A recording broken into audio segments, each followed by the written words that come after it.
नमस्कार साथियों, आप सभी का आपके अपने YouTube channel Vivekananda career point पर एक बार फिर हार्दिक स्वागत है। हमने पिछली क्लास में क्या पढ़ा था? सूक्ष्म जीवों से होने वाले रोग। सूक्ष्म जीवों से होने वाले रोग अपनों ने एक ट्रिक के माध्यम से सारे कवर किए थे। तो आज अपना टॉपिक है लाभदायक सूक्ष्म जीव। लाभदायक सूक्ष्म जीव, लाभदायक सूक्ष्म जीव क्या है? लाभदायक सूक्ष्म जीव मतलब जो सूक्ष्म जीव यूजफुल हों उनका उपयोग अपने कहाँ कहाँ करते हैं। तो अपना फर्स्ट होगा उसका खाद्य पदार्थ के निर्माण में।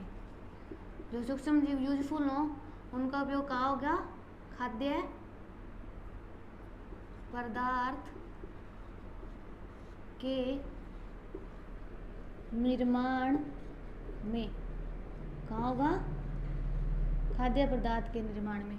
तो इसमें कैसे होगा? मतलब खाद्य पदार्थ जो खाने योग्य पदार्थ हों, खाद्य पदार्थ जो खाने योग्य पदार्थ हों, उनमें अपने सूक्ष्म जीव का उपयोग कैसे करते हैं? तो आपने देखा होगा दही में उपस्थित, मैंने पहले भी बताया था एक बार पिछली क्लास में, लैक्टोबैसिलस जीवाणु के बारे में, वो ही है इसमें। दही में उपस्थित लैक्टोबैसिलस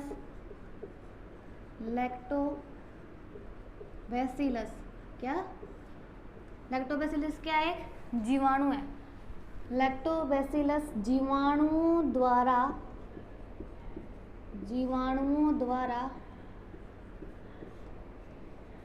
दूध से दही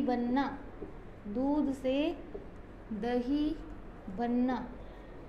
लैक्टोबैसिलस क्या है? एक सूक्ष्म जीव का पार्ट ही तो है, जीवाणु ही तो है। सूक्ष्म जीव के प्रकार में तो है, सूक्ष्म जीव के प्रकार थे ना जीवाणु विषाणु, उन्हीं में से तो है। देख लो, इसका यूजफुल उपयोग ही है, मतलब ये दूध क्या करता है? दही में बनाता है। तो दही में उपस्थित लैक्टोबैसिलस जीवाणुओं द्वारा दूध से दही को बनाना। तो क्या हो गया? दूध से दही बना, तो खाद्य पदार्थ का निर्माण हो गया। फिर है सेकंड, हीस्ट का यूज। हीस्ट क्या होता है? एक कवक है। क्या होता है? कवक। हीस्ट क्या है? कवक। कवक का उपयोग डबल रोटी, क्या? डबल रोटी, बियर तथा जलेबी, बियर तथा जलेबी बनाने हेतु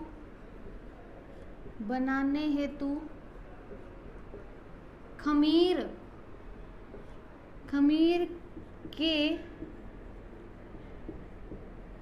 घोल को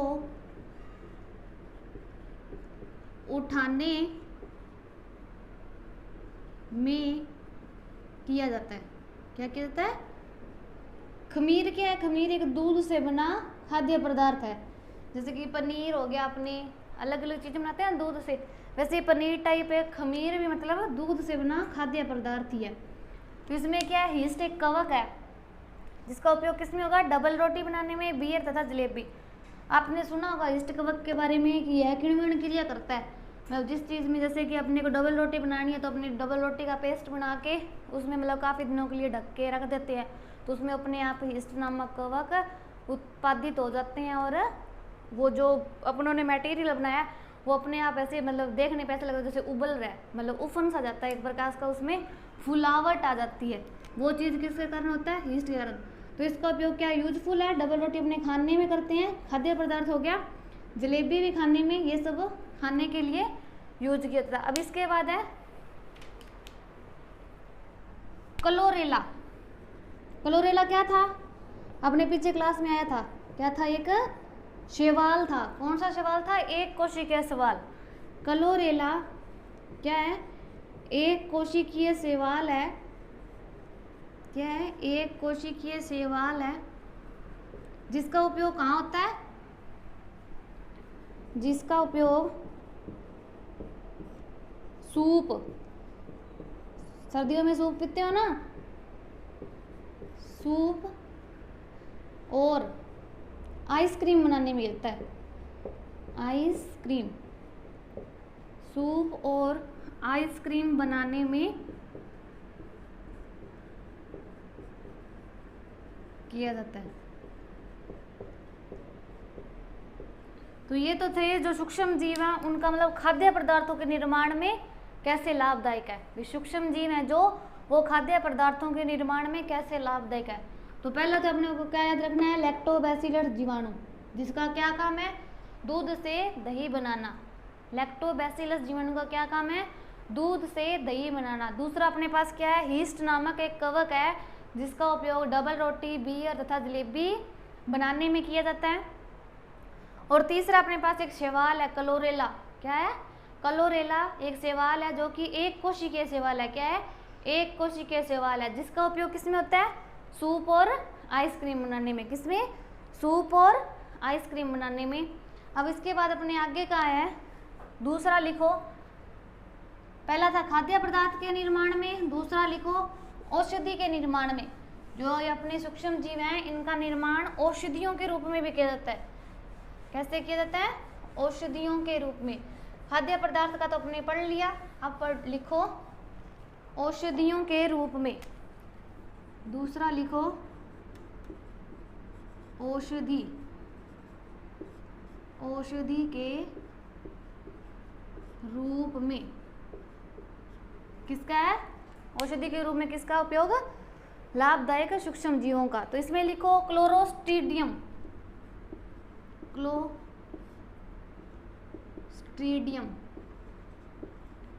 क्लोस्ट्रीडियम, बोटुलिनम, बोटुलिनम। ये क्या था, एक जीवाणु था, याद हो तो अपने पीछे पढ़ा था। क्लोस्ट्रीडियम बोटुलिनम नामक जीवाणु से विटामिन B12 का निर्माण। क्लोस्ट्रीडियम बोटुलिनम नामक एक जीवाणु है, जिसका उपयोग किसमें किया जाता है, विटामिन B12 के निर्माण में। तो ये विटामिन B12 के निर्माण में इसका उपयोग है। तो विटामिन B12 एक क्या है, औषधि के रूप में उपयुक्त है ना, औषधि के रूप में इसका उपयोग किया जाता है। इसके बाद है पेनिसिलियम, पेनिसिलियम, पेनिसिलियम नामक, पेनिसिलियम नामक पढ़ा था अपने, क्या था, कवक था। कवक से क्या बनता है, पेनिसिलिन, पेनिसिलिन नामक एक जीवन रक्षक औषधि बनती है, नामक जीवन रक्षक औषधि का निर्माण, औषधि का निर्माण। इसकी खोज किसने की थी, पेनिसिलिन की, Alexander, Alexander, Alexander Fleming, Fleming किसने की थी, अलेक्जेंडर फ्लेमिंग। ये जो पेनिसिलिन है, पेनिसिलियम क्या है, एक प्रथम प्राकृतिक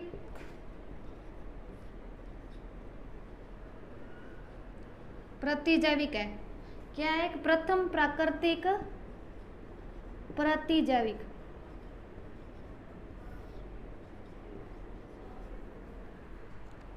खाद्य पदार्थों के निर्माण में किसका उपयोग है, लाभदायी सूक्ष्म जीव का। फिर है सेकंड औषधि के रूप में। तो इसमें क्या है, क्लोरोस्ट्रीडियम बोटुलिनम नामक एक जीवाणु है, जिसका उपयोग किसमें किया जाता है, विटामिन B12 के निर्माण में। फिर है पेनिसिलियम नामक एक कवक है, पेनिसिलियम कवक आया था ना अपने पीछे वाली क्लास में। तो पेनिसिलियम नामक कवक से कौन सी बनेगी दवाई, पेनिसिलिन। कौन सी बनेगी, पेनिसिलिन, जो कि क्या एक जीवन रक्षक औषधि है। क्या एक जीवन रक्षक औषधि। इसकी खोज किसने की थी, अलेक्जेंडर फ्लेमिंग ने। और ये क्या है, प्रथम प्राकृतिक प्रतिजैविक। क्या है, प्रथम प्राकृतिक प्रतिजैविक। अब नेक्स्ट है अपना जैविक नाइट्रोजन स्थिरीकरण में।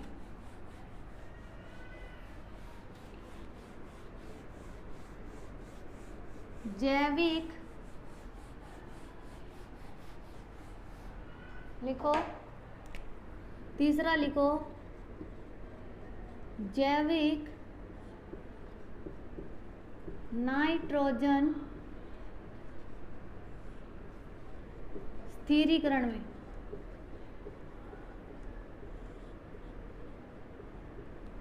किसमें होता है इसका उपयोग? जैविक नाइट्रोजन स्थिरीकरण में। तो इसमें क्या है? मूंग, मोठ, मटर, मतलब जो दलहनी फसल है, मूंग, मोठ, मटर, ब्रैकेट में आप ये भी लिख सकते हो दलहनी फसल। क्या लिख सकते हो? दलहनी फसल। ये जो फसल है मूंग, मोठ, मटर, दलहनी फसल है जो, इनकी जड़ों में क्या है? गांठें पाई जाती हैं। क्या पाई जाती हैं? मटर की जड़ों में गांठें पाई जाती हैं। क्या पाई जाती हैं? गांठें। किन में पाई जाती हैं? दलहनी फसलों में। दलहनी फसलों में क्या पाई जाती है? एक विशेष प्रकार की गांठें पाई जाती हैं जिनमें राइजोबियम नामक जीवाणु। कौन सा जीवाणु? जिनमें राइजोबियम नामक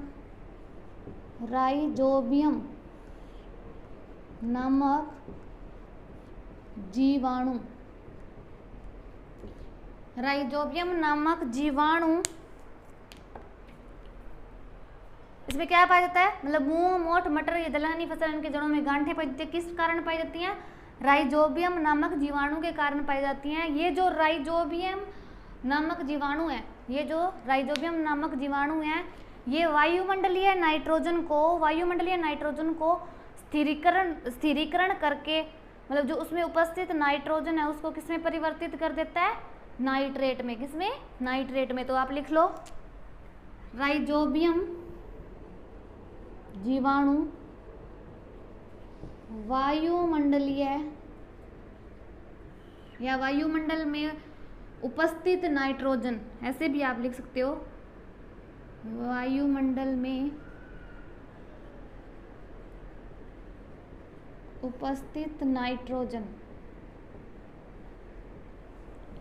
वायुमंडल में उपस्थित नाइट्रोजन का स्थिरीकरण कर देता है।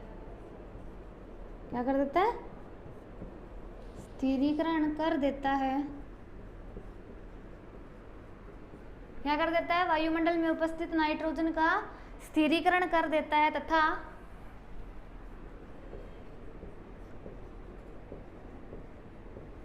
नाइट्रोजन को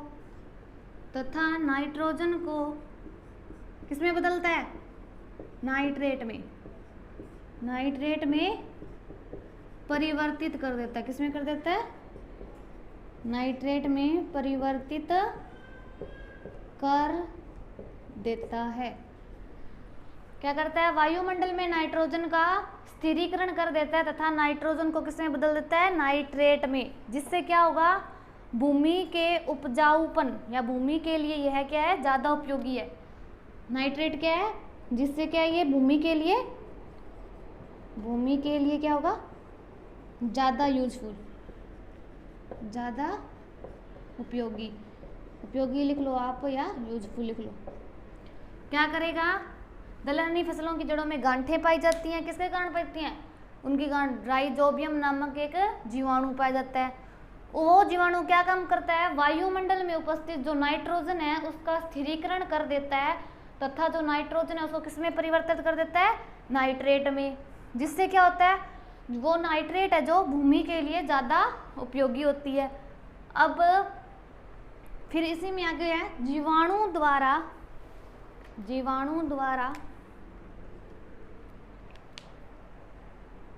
ये इतना रफ कर दूं, इसके आगे लिखूं जीवाणु द्वारा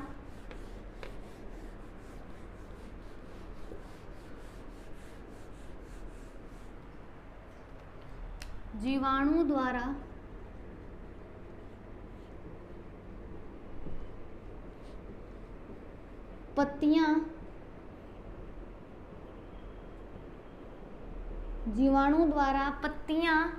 गोबर, जीवाणु द्वारा पत्तियां गोबर वाले अपशिष्ट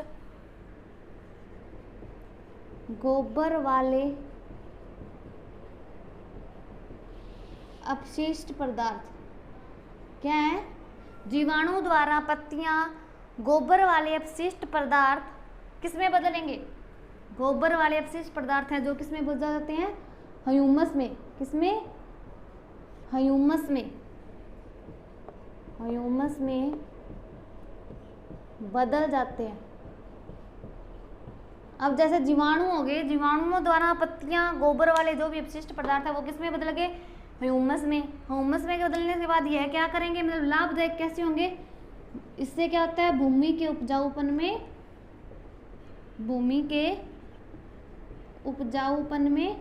वृद्धि। उपजाऊपन में वृद्धि होती है। तो क्या हो गया? लाभदायक जीवाणुओं में अपने 3 टॉपिक कर लिए। पहला कौन सा था? खाद्य पदार्थ के निर्माण में, जिसमें आपको बता दें जैसे दूध का दही में बदलना, वो डबल रोटी और वो जो हिस्ट कवक से हुआ वो चीज़ें। आगे क्लोरेला नामक शैवाल से हो गया। फिर औषधि के रूप में था तो उसमें क्लोस्ट्रीडियम बोटुलिनम नामक वो था जीवाणु, उससे विटामिन B12 तैयार हुई। और पेनिसिलियम नामक से पेनिसिलिन नामक एक औषधि का निर्माण होता है जो जीवन रक्षक है। खोज किसने की थी उसकी? अलेक्जेंडर फ्लेमिंग ने। और ये क्या है? प्राकृतिक प्रतिजैविक है। फिर है जैविक नाइट्रोजन स्थिरीकरण में। इसमें क्या था? एक तो था राइजोबियम जीवाणु वाला, जिसमें क्या होता है कि जो दलहनी फसलें हैं जैसे कि मूंग, मोठ, मटर, उनकी जड़ों में राइजोबियम नामक जीवाणु पाया जाता है। वो क्या करता है? वायुमंडल में उपस्थित नाइट्रोजन को स्थिरीकरण कर देता है, जिससे नाइट्रोजन किसमें परिवर्तित होती है? नाइट्रेट में। और जो क्या है? भूमि के वृद्धि और उपजाऊपन में सहायक है। उसके बाद है जो जीवाणु द्वारा जो पत्तियां हैं, गोबर के जो भी अवशिष्ट हैं, वो क्या करेंगे? किसका निर्माण करेंगे? ह्यूमस का। या ह्यूमस में बदल जाते हैं, निर्माण करते हैं वो ह्यूमस जो कि भूमि के उपजाऊपन में लाभदायक है। धन्यवाद। आज की क्लास में अपन इतना ही पढ़ेंगे, जिसमें अपने लाभदायक सूक्ष्म जीव कंप्लीट हो गए। नेक्स्ट क्लास में अपने नेक्स्ट टॉपिक करेंगे।